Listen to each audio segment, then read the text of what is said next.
Salutations, Shades, and welcome back to your home for all things strange and unusual, Talking with Shadows, the conversation everyone has, but no one wants to admit to. Here with your host, Vic Waitley. And a very angry Marcus D. Why are you so mad, Marcus? I'm mad because, well, for one, we haven't been able to get up an episode so far in January. And I know that we were ready to actually record an episode, and then I had a bad day at the hospital when I got punched in the face by a patient.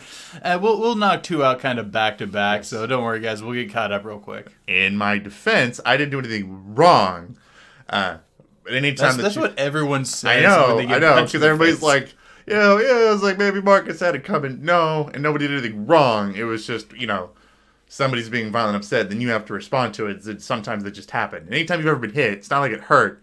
But if you've ever been hit, you know that the next day angries that you have, and it just carries over. Oh, yeah. So I'm going to be a little angry during this episode. It's probably going to come out because we mapped out this episode today, and there's people that we're going to be talking about, and it's going to come through. Trust me. Now, I am ready for beer. I was going to say, let's start with beer. Let's not hold off on this. No, I need beer to calm my rage, because that's what alcohol does. It makes it better, right? That's what it does. Today we're gonna be drinking. Is that Jorge or George? This is Killian's Irish Red. The one above it, Jorge Killian. I don't know how to pronounce that. George Killian's, yes, but look below Killian's where it says Irish Red. Oh, Irish. Oh, so there's probably not someone named Jorge who's making Irish alcohol. Wait, are these twists or are these pop-offs? Oh, they are twists off. Why am I sitting here trying to pop it off? Just my superior muscles. That's what I just Hulk raged opening this Killian's. This is actually, I picked this up as kind of a lark because, well, this was my mom's favorite beer, and I'm like, you know what? I'm going to get some. I always liked Killian's. It's got a very beer smell to it. Have you never had Killian's before? No, we've had Killian's before. Good. Yeah, I like it. I like Killian's. Cheers to you guys for listening to this today. It's been a while since I've had a Killian's. Killian's is good. Yeah, I rather like it myself. Every time we end up going to the liquor store and we ended up trying to pick alcohols that we're gonna drink, I always see Killian's. I've forgotten about Killian's, and I'm like, I actually like Killian's. It's actually pretty good. Have you ever noticed the sort of weird gambit we run with our drinks? Sometimes we get Dr. Pepper, and then sometimes we get super fancy beer, and sometimes we get Killian's. Well, I like light beers. And I like most generally really dark beers. And Killian's is kind of in the middle of that taste for me. Oh, you know that Genevieve beer we got that one time that we both like? Mm-hmm. I tried to get some for my grandma, and I found out you just can't get it. We just happened to have been there the 1 week they had it, and then they did not make any more of it. It's weird. I'm going to be setting it here in my lawn chair. Because we're fancy because we're bougie like that. Cup holder there. I like that. There we go.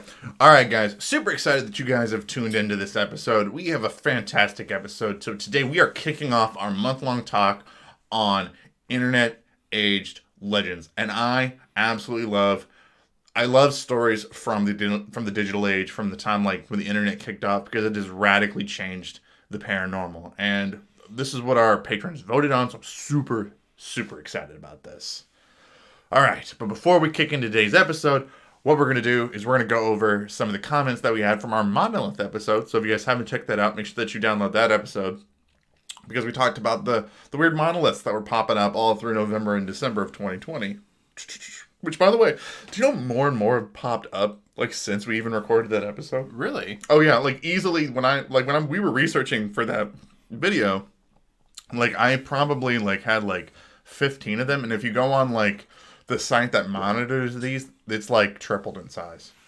Oh, wow. Yeah, I've been actually pretty focused on just kind of our new content stuff. I haven't really been looking back much. Yeah. I went back on it, and there's it tripled in size of the number of these that have popped up. But, all right. So, the first one comes from Killing Reality, who, by the way, was the one who came up with the name, by the way, for our listeners. Ooh, Shades, yes. The original Shade. The original Shade. Killing Reality says he did a lot more. I assume you're talking about Henry Darger, by the way, who we commented on. Did a lot more than copied a girl's face. He was a sad, lonely man that spent his whole life with nobody that cared for him or any family and had to just make his world in his own mind. For shame on you, sirs. Okay. We may have misrepresented Darger some. I'm also a Darger fan, and I really, really, really enjoy his work. But he did we were mainly commenting on like the fact that he did do a lot of face tracing and stuff like that. And that's not his formal skill is not what draws you to Darger. It's the amazing world that he wrote for himself. Like, Darger is this infinitely fascinating individual. And yeah, we didn't mean to really downplay Darger so much. He wasn't entirely our focus, so we might have played a little fast and loose with his facts. And no, he's an absolutely amazing character if you ever want to go through and check out like a really interesting artist. In my defense, I didn't know who he was until Ellie and Vic brought him up. Oh yeah, Marcus is probably the least culpable because he actually did not know who Darger was. Plausible deniability. I did not know who this guy was going into this episode, and I'm not the best person to be taking like advice on like art and critique because I'm not.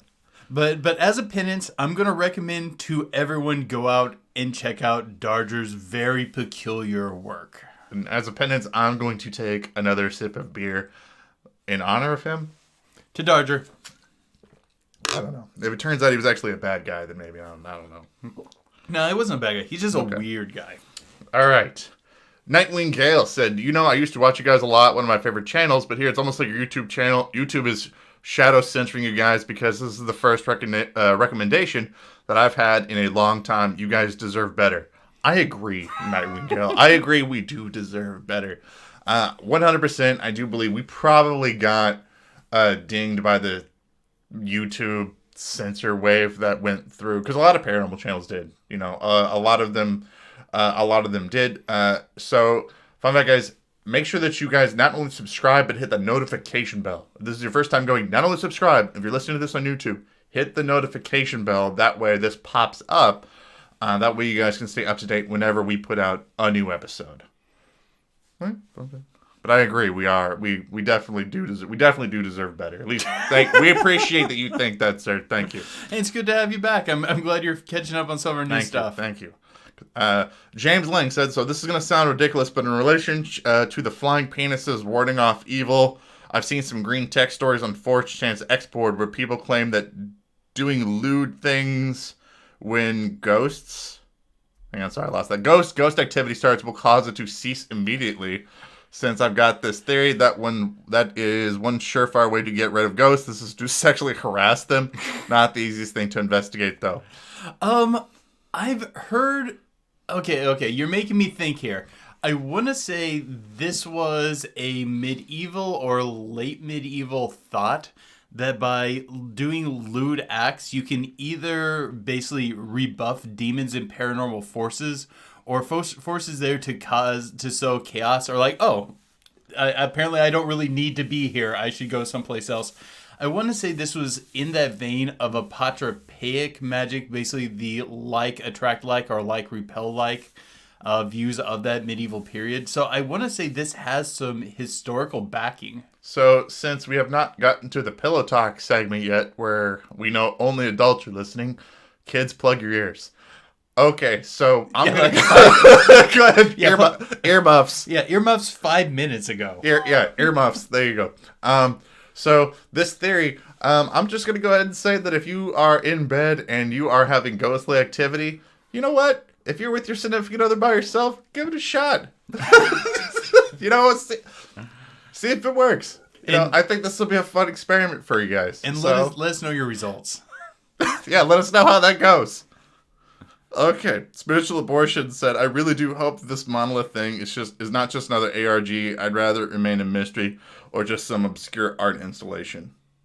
I would be okay with either of that. Sometimes is ARG alternate reality game? Yeah. Oh, okay. No, I'd be okay with it too. Sometimes when you know the truth on something, sometimes it does hurt. Sometimes there is a little more fun in the mystery of when it comes to the paranormal. So, 100%. All right. Bruce Lynch, who comments on a lot of our stuff, by the way. Shout out to you, good Bruce Lynch. Said, wind chimes made up of little flying winged dongs. Ace Ventura. Alrighty then. There are some really weird things like that, like Rasputin's penis wand and other things along those lines. Earmuffs, kids. Earmuffs. But yeah, like especially the world of occultic stuff and very early spiritual practices has some very peculiar fixations. Now, as the top-notch paranormal investigators that we are, with the high standards that we have, I don't know if I'm going to be testing that theory of hanging those outside my house to see if they ward off evil spirits. Yeah, I don't want to be the penis wind chime guy in the neighborhood. Mm-hmm, mm-hmm. Valkyrie Pedersen? Yeah, says, they're probably property markers for the 1% that will own all the land in the New World Order. While the rest of us are herded into smart cities. The Georgian Guidestones come to mind. Oh, I thought he was talking about the penis markers we were talking about. No, he's talking about the... No. They just want the rest of us to know the score. Yeah. No, they're talking about these are property markers for the 1% that are going to own everything. They're just kind of like carving out their new fiefdoms that are going to happen. Okay, if we all get rounded up and put into FEMA camps, I hope that we get put into a nice FEMA camp, like a Target one. Not a Walmart one, but I want like a bougie, like, Target one, you know? At least I hope we're in the same one. Yeah, like, at least if we're in the same one, that way we can continue to bring you guys, you know, podcasts like, you know, hey, well, you know, salutations, Shades, and welcome back to to Talking with Shadows. Coming to you live from the Target FEMA camp. It's just going to be me and you talking to a tin can. That's right. Oh, man, we would still have fun doing that, I think. Oh, yeah. Hopefully, we would still have some of you guys as listeners. We want you guys in the nicer FEMA camps whenever they come around. So we'll speak loudly and cross our fingers. Yes. All right. So, all right, today, guys, we're finally gonna do it. People that have been following us for a while know that we have commented numerous times about them. They wanted us to cover them. We're gonna do it. We're gonna talk about Slenderman. You guys win. We'll do it. We're finally going to talk about him today. Okay. We're not specifically just talking about Slenderman. No, More of a trend that Slenderman represents. Now, Slenderman will... I mean, although I think he's going to be where we start. Because because Slenderman is the most famous internet legend. Like, if I asked anybody out there right now, tell me a famous internet legend, Slenderman's going to be the first one that's going to come up. Hands down, easily. And there are people who report seeing and talking to Slenderman, even though we know for a fact that Slenderman was created as a fictional project. Yes, Slenderman was created as a fictional project by Eric Knudsen, June 10th, 2009, as part of a Photoshop contest on the Something Awful forum. We're going to start there because people are going to tell you that he's this ancient myth that goes back to the 14 to 1800s. As I understand, this is a fictionalized folklore meant to lend credence to the Slenderman phenomena. For the most part, what I have read that's supposedly folklore is predominantly does not jive with the historical record. A lot of it is just not really time appropriate or only exists in these articles that they're talking about. That being said, he is a cool story. He's a cool story, and he does echo other things in folklore, like the dark god of the forest. There's a lot of similarities between him and that, although that's really not the fictional history that they claim. Also, kind of like the nursery rhyme Der Grosse Man. Yeah. There's certain similarities, but it really doesn't fit quite right. He's supposed to, if you look at his myth and the story that he's supposed to be like, and we've said this too on the channel about other topics, that you can find him cross-culturally in other cultures. Sometimes he's called that, or sometimes he's called the tall man, or supposed to be. So you can find references to this guy throughout other cultures' folklore, that he's supposed to be this figure that either convinces women to kill their husbands or their children, or kidnaps children in some fable stories and things like that. Now, I think a better example of that would be like Women in White, which is way more cross-culturally evident of something like that. Like, if you check out the La Llorona video that we did, or Banshees, I would say, from Ireland, and that's another type of story, that too.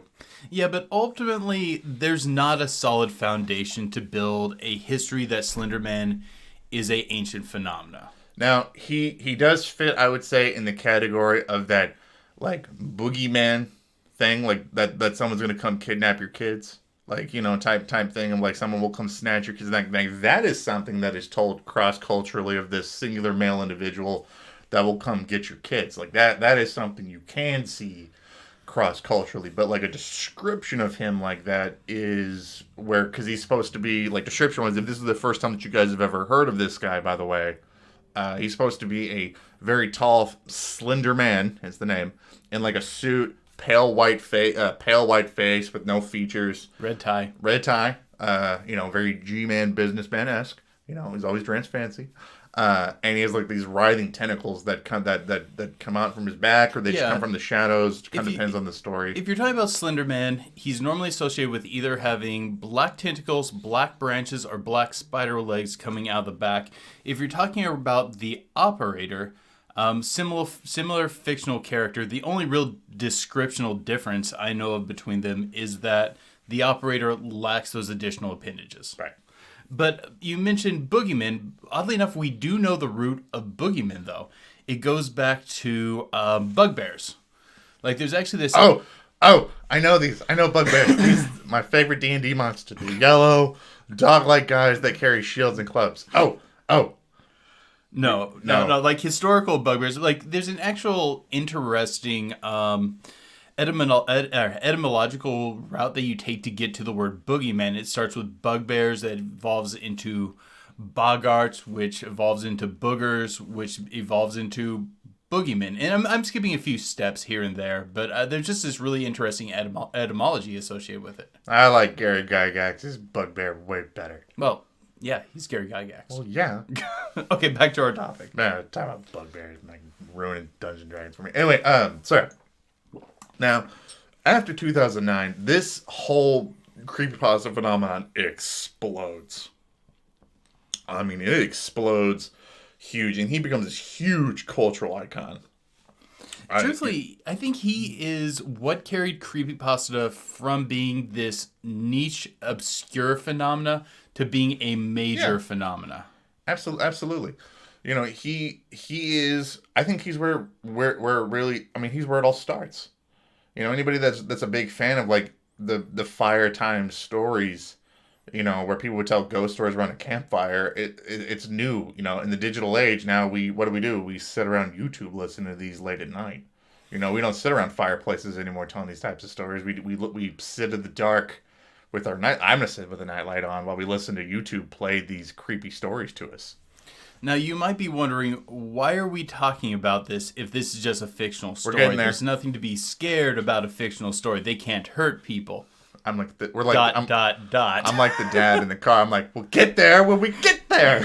You got to listen to the beginning. This is how it starts, okay? Because, again, the difference between internet legends and older legends is, for many internet legends, we often know where they start. And you guys are going to see that probably carry on as the theme, I think, for a lot of the stories that we're going to talk about. Is with those, we do know it's an easier start date. They're an easier start date, and you need to know that. But since Slenderman was first created and he was put into the world in 2009 as an idea, dozens of people have come forward claiming to have like legit seen Slenderman, have had contact with Slenderman, have made deals with Slenderman. This has become a new phenomenon like 11 years later. And some of them with very serious consequences. Absolutely. Right off the top of the head, we'll talk about the elephant in the room, like the Slenderman stabbing that happened in 2014. If you guys aren't familiar with it, there was these three 12-year-old girls, Peyton Lautner, Morgan Geyser and Anissa Wire. Morgan and Anissa essentially tricked Peyton into coming over under the guise of having a slumber party, but then it was like having a birthday, and they lured Peyton out the next morning to the woods where they said that, oh, we're going to play hide and seek. Unbeknownst to Peyton, Morgan and Anissa had apparently been claiming that like Slenderman had been communicating to them and talking to them, and they wanted to join his rank and service, like become puppets to him. Yeah, they were wanting to ascend to being Slenderman's proxies. Yeah, and to do that, they were gonna have to murder their friend Peyton. And so she was like, they buried her under these leaves, and then Morgan starts stabbing her repeatedly.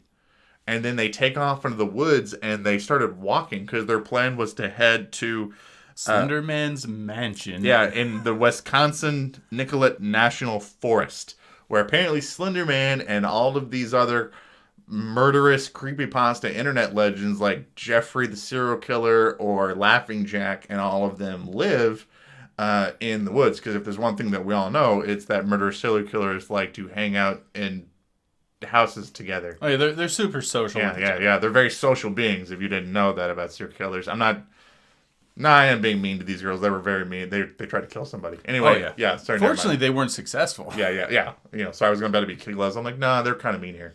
And lo and behold, no, they got caught. Because they never made it there. But Morgan, or at least after they were caught, the two girls started pointing to each other as the one that like instigated the whole thing and saying it was their idea. But essentially, they generally believed that in order to join with Slenderman, that they had to murder their friend in order to do it. And was it Morgan that said when they were walking away, she believed she saw him? Yeah, Morgan had made numerous comments of saying that she said that she saw them out. No, I think Anissa was claiming that Morgan said that she saw them at the corner of their eye. But gotcha. both of them had been commenting that they had direct contact with Slenderman in doing that. Now, you might be asking yourself this, like, well, wouldn't this seems like an isolated incident? Like, maybe these just two girls are schizophrenic, maybe they're not well, maybe that's the reason why they did that. But actually, this is not the very first time that you've seen something similar to this. I mean, ever since 2010, there's been a growing number of trends of like teenagers that have claimed to be having direct contact with these internet creepypastas as they started out, claiming that they've had direct contact with these beings. Just off the top of my head, Donovan Nicholas, in April 6th, 2017, he claimed that Jeff the Killer was living inside of him and was telling him and was acting through him and telling him to stab and kill his stepmom. There was a girl here in Indiana, in Elkhart, in 2015 that started stabbing her stepmom because Laughing Jack told her to do so. It said she had been having direct contact with this. So ever since then, there have been these numerous accounts of these teenagers making claim that they've been talking to these, what we initially thought are internet legends that we know, but they've grown into something more. It's becoming a trend. But Marcus, how could it be that something something fictional but supernatural could become something that could be a legitimate threat? Hang on. Drink my beer. Some of you probably know where we might be heading if you're a big fan of the channel and watch like some of our case files. Okay.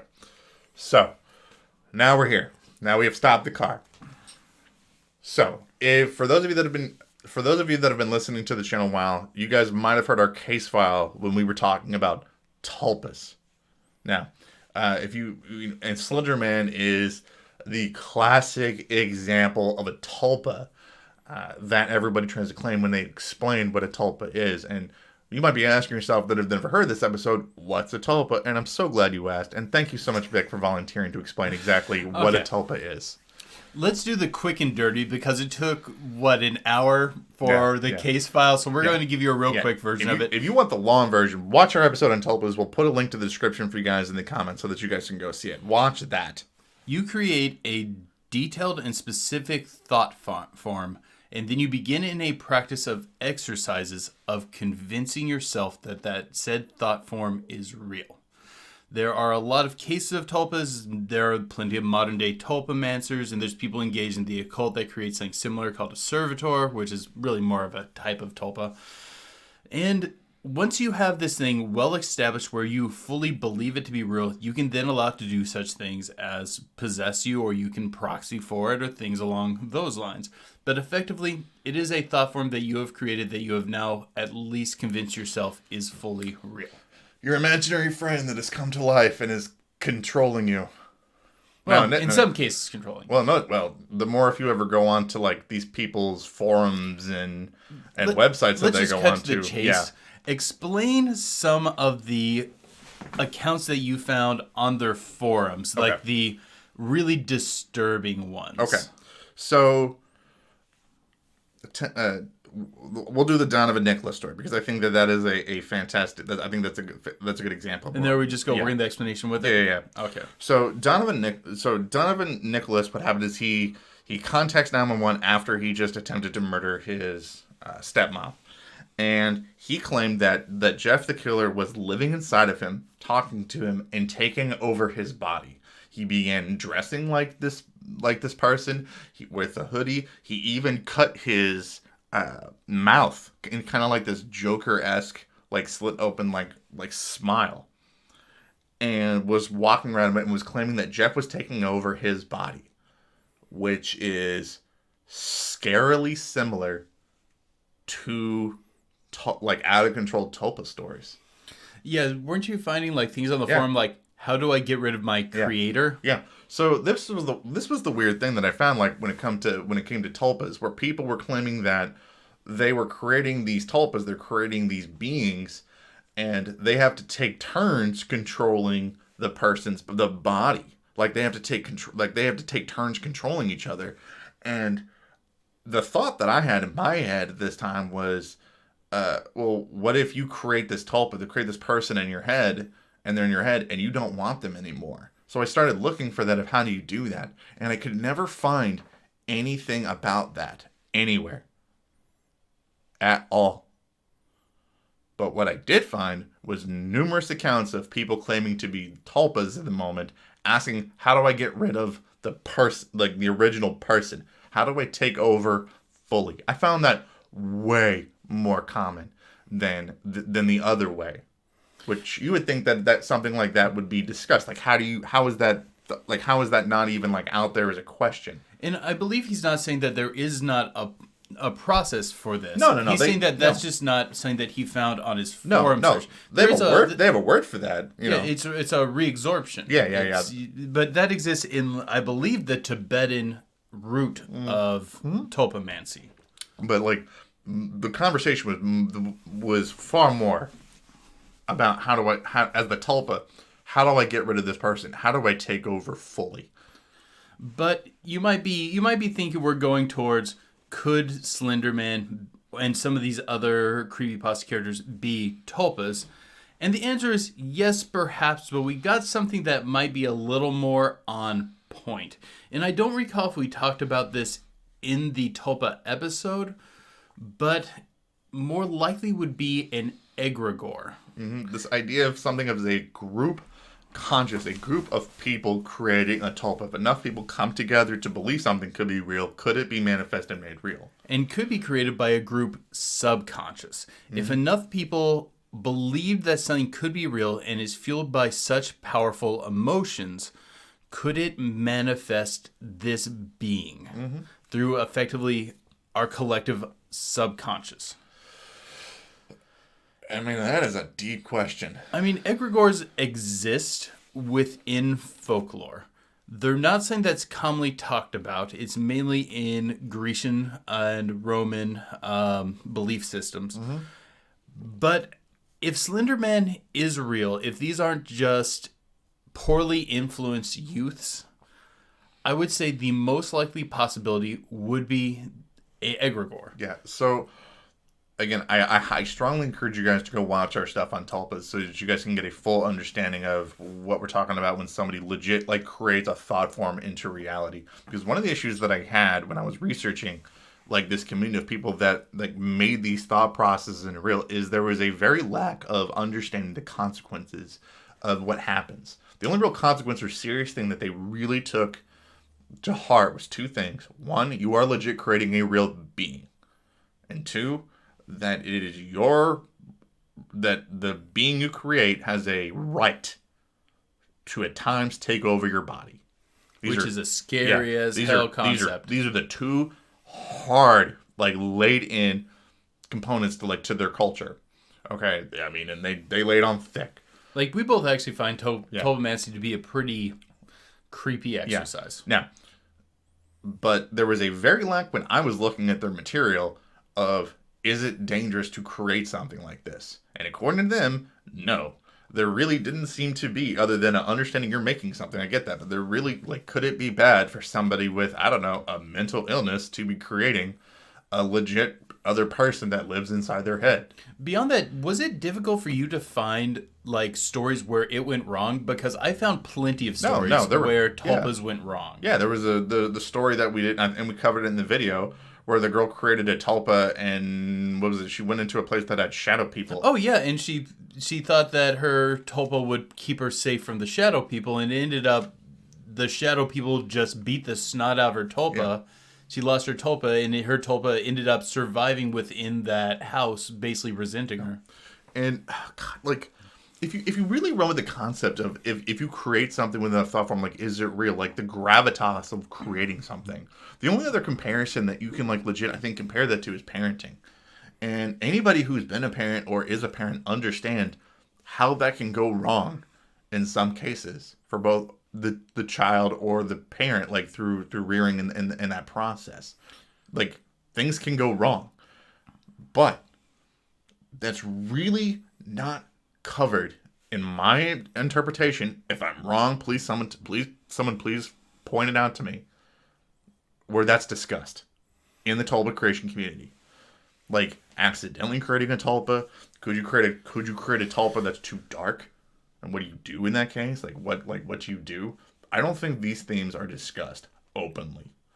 And if you don't have that, like, I don't see how, if tulpas are real, how something like a Slenderman, a Jeff the Killer, or a Laughing Jack situation can occur. Because you can create the tulpa's, like, description for, like, if you will it into existence, or it can, or maybe the tulpa eventually can create itself. I don't know. Well, and it would, I believe, as an egregore, it wouldn't really necessarily need to be tied down to any singular person's mind. Like, when you deconstruct a tulpa, you basically, or reabsorb a tulpa, you basically go through a series of reverse steps that you went through to create it. An egregore doesn't have a source creator. I'm not even positive that as long as a egregore is within the shared consciousness of enough people, an egregore could even be deconstructed. Yeah. Like, it would take, like, a willful, like, it would oh my gosh, it would take something like from Ghostbusters 2.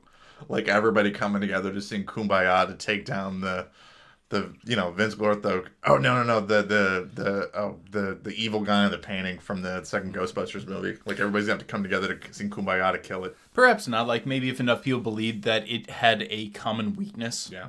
If enough people believe that, perhaps it would manifest that. But the art of egregores is not something that is easily obtained knowledge. Like, I've been able to find a bit of it here or there, and it does tend towards the rather esoteric side. But speaking of esotericism, there is a very strong belief in modern occultism that what makes magic work is a shared common belief. The reason why I'm bringing this up is, well, you might say, okay, so it's a commonly created thought form. How can it act on reality? Well, many modern occultists believe that is exactly how magic works. It's not magical because you go through these steps and you do this and you do that. It's magical because enough people believe, and you believe strong enough, that if you go through the X, Y, and Z, then A will occur. And the scary thing about like the modern day for these things is when you look at Tulpas, one of the things that Tulpas wants is it wants interaction with other people. It wants to be able to communicate with other people. It needs that attention to be able to sustain itself, to be able to grow. Now, if you think of an Etrigor like is a shared common belief, a shared common thought form, look what the internet has done. It has connected 8 billion people in the world where literally you can communicate with somebody on the other side of the world instantaneously.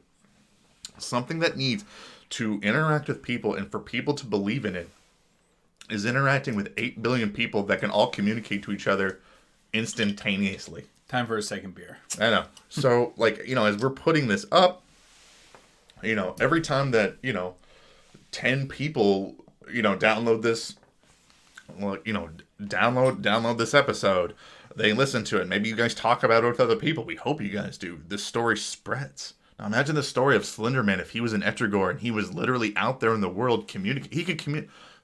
8 billion people could communicate about this thing simultaneously. Like, the implications of that of something on that scale is scary to me.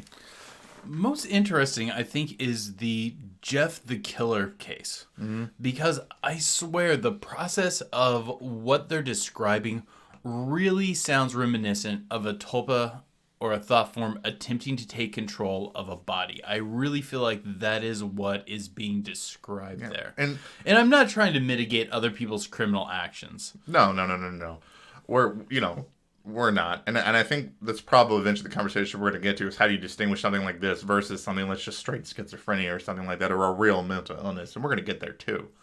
But again, being believers in the paranormal, if we're taking tulpas as a real thing, you got to follow the bouncing ball to see where it goes.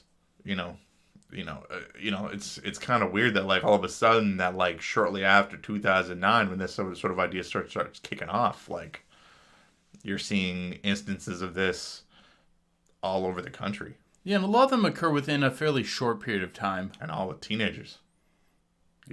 All people generally believing, that are very easily targetable, influential audience that are also on social media and on the internet far more than adults. And really, the power of the teenager is what fuels the modern kind of cyberspace mythos. Yeah. And if you really look at like the number of people that are genuine tulpamancers, if you look at the age range, they all generally range from because they're collecting demographic information on each other. By the way, if you didn't know that, that where there's forums and communities of tulpas where they're reaching out trying to get demographic information on not only the hosts but also the tulpas themselves. What scares me is that I think tulpas are actually running the whole show with it. But anyway, the average age range for that generally being teenager to early 20s. Maybe in the late 20s, even coming up slowly after that. That makes sense with some of the most to find out what people were asking about tulpas, I just type in tulpa and then I just look at what other people have searched. One of the common ones that pops up is, can I have sex with my tulpa? Like, that is a really commonly searched. Well, a lot of people also create tulpas for that sort of purpose, which is a little sketchy. It is it's a little weird. I am not judging anyone's sexuality here. If this is your thing, I am all about it. I'm a very sex positive sort of person. If that's your thing, I want you to do your thing. But just for the love of God, be careful. I don't want to hear about your subconsciously or your consciously manifested sex puppet now taking over your body or something. But the scary thing that always bothers me when it comes to people that are making these tulpas and what they're doing is they're creating the tulpa. There's a very lack of understanding what is the tulpa's needs. Like, what does the tulpa want? What does the tulpa want to do? And, Well, and one of the general things they say is the tulpa is going to want to do the things that you place within the tulpa. But then on the very next page, They basically say your tulpa is going to grow. So yeah, it might start out with what you put in it, but afterwards it's going to grow and take on its own angles. It's like it's like a kid. Think about your kid when they're very beginning. You put what you want them to do from 0 to 2, but what starts happening once they get to 2, they start being able to walk on their own, talk on their own, move on their own. They're literally discovering their own independence. And sometimes that clashes with what the parents want them to do. So I don't see how you wouldn't see that within the tulpa community, where tulpas want to do what they want to do that the host doesn't want to do. And just so you guys know, we are very interested in tulpas, but it's a topic we very rarely discuss on the channel. When we first did our first tulpa video, I was already aware of tulpas. Marcus was somewhat familiar with the idea, but I gave him a warning. It's like, hey man, I've researched this heavily in the past. When you overthink it, it will take you to some really dark places. So be very careful with your research. And what happened when you start digging? I really genuinely believe that if tulpas are real, they're probably the greatest existential threat to humanity. Yeah, and it will literally, it's a subject that'll take you to some dark places. This is one of the reasons we don't really cover it more often on the channel. It's just this subject matter was a little too on the point to ignore. Like, I think when we got done with the case file on tulpas, we both breathed a really big sigh of relief. Like, it's over. We need to put it away because it's weird. It's weird. It leads you to some weird thoughts, both internal and external, about the world around you. And there are a lot of sides to the tulpamancer community. I personally think that if tulpamancy works, it's probably not the most healthy of things one can engage with. Because, okay. The thing about, like, modern tulpamancers, like people making tulpas, like if you look at the community, they will say, if you get to the question of, if I make something, will it become real moving around on its own? And they're very, what's a good way to put that, like, vague on if it can. But if you look into, like, the root of it, like Tibetan, like, root of, like, where tulpa, like where tulpa starts, oh yeah, 100%. 100% they will tell you that they are legit things that can walk around and move and do things on their own. And that seems to be lost in the modern day, in the digital age. And I think that concept being lost with the idea of how many people you can interact with during, like right now, is scary. Let me ask you this.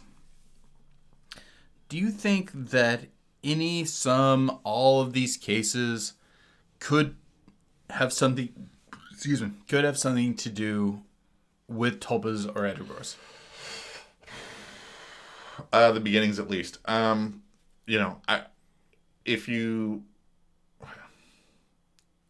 all begin the same way. The story is always the same. The person becomes aware of a concept. They become obsessed with the concept. They believe the concept to be real. They act. And then they say that something has taken over them. Or they are legit interacting with this thing in the real walking world. One of those two things.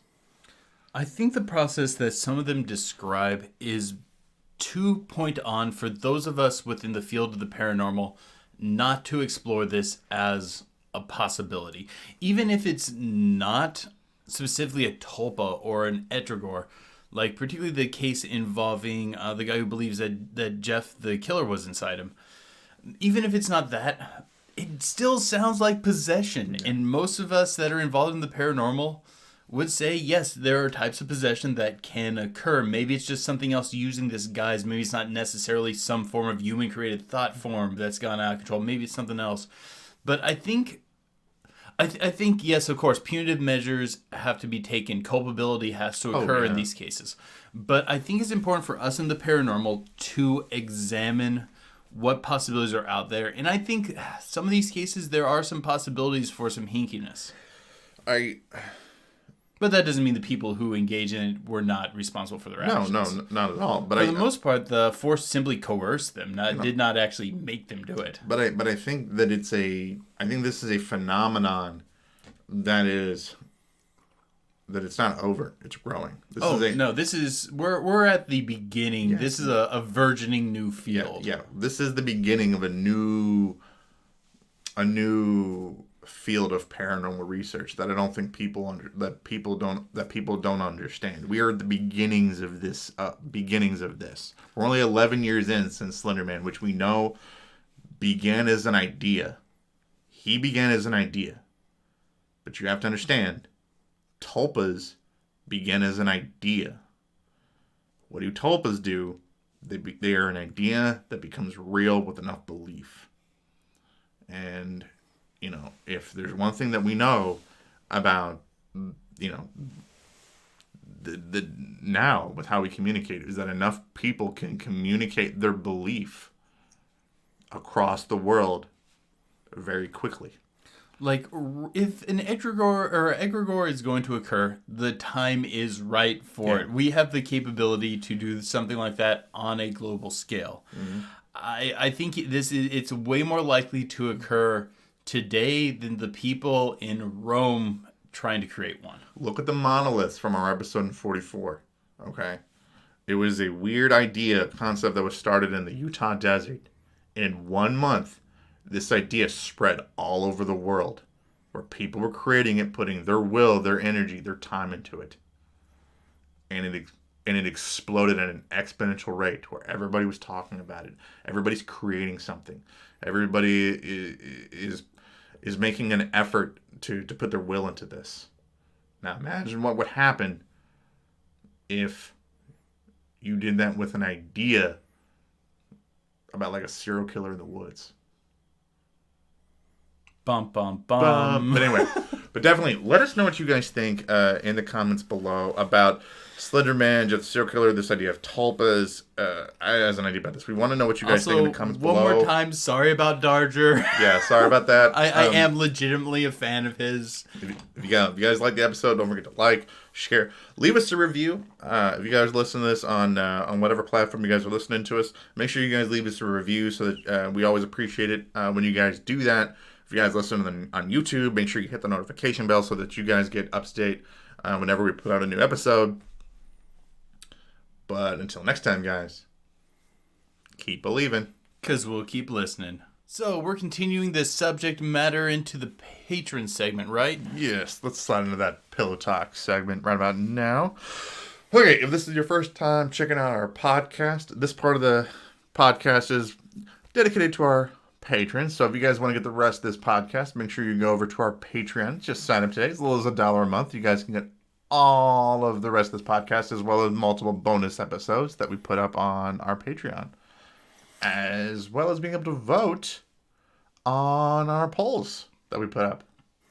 I know you had something that you're wanting to talk about in the patron segment there, but there's something I was going to try to get out in the regular segment, but just did not have time to. Do you care if we at least dip into that and maybe revisit it more later? Yes, but one thing that I definitely want to make sure that we do, if you guys... one thing I want to talk about our Patreon that you guys need to know. Every month we put up a poll for what people want us to talk about as our theme for our next month. So if you guys want to have an impact on the content that we talk to, if you go over and sign up to be a $2 a month member, you can vote in our polls, which right now I do believe is up until the end of January, with currently bizarre weather phenomenon is currently winning, with alien abductions and mutilations right behind it. So if you guys want to have an impact, go over and sign up today. Oh yeah, our patrons basically point us in the direction of our research. Mm-hmm. But okay. So what about paranormal phenomena that seems eerily similar to a creepypasta that we know was fictionally created? Like what? Okay, the rake. We know for a fact the rake was created for a creepypasta. We know the people who created it. This is fully debunked as being something along those lines. But at the same time, a very similar phenomena has been blooming with very interesting footage, very interesting accounts, and seems to be fairly legit. Okay, so for those of our patrons that have never heard of the rake or don't know what that is, can you describe it for a little bit? Okay. This pale humanoid, larger than a regular human, but crouched and always crawling, usually described with long claw-like fingernails. I'll put a photo up on our Patreon.